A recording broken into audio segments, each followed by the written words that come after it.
سلام دوستان، خیلی خوش اومدید به این ویدیو. رفقا امروز قراره با قهوه بریم سراغ یه چالش مرگبار، اونم برای جسی، یعنی سگ جسی. نجاتت میدم. سلام برای بچه اومدیم با یه ویدیو دیگه با قهوه و پاتریک.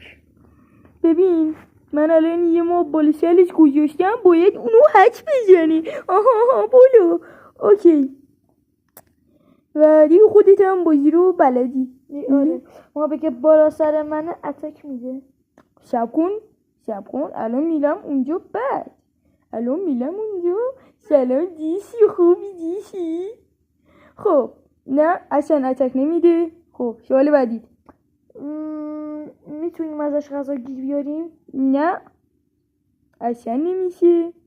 ببین 1 و 2 و 3 و 4 و 5 تا شد. فکر کنم 4 تا برات مونده سوال. نه 5 تا. اوکی بگو سوال بعدی. مگه نباید اونو بکنی شاسکول؟ لاش میگی. خب بعدی رو بگو.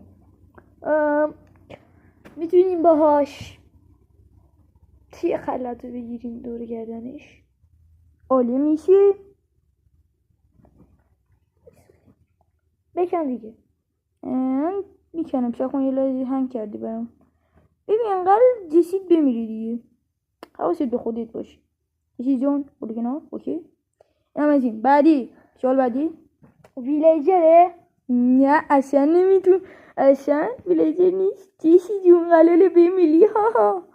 خوب یو فقو قلاله جسی رو بکشین. خب جسی نجاتت میدم. هیچ وقت نمیتونی جسی رو نجات بدهی. خب الان میکنم دیگه. بابا جسی جان بولی کنال. بابا جسی نمیره کنال من اینو بکنم. من باید گلم. جسی برو کنار پسر خوب.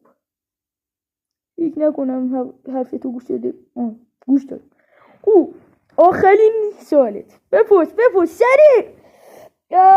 ویلیجر تریدره؟ نه اصلا ویلیجر تریدر نیست. بای جسی چی بود جسی؟ گربه بود. بای بای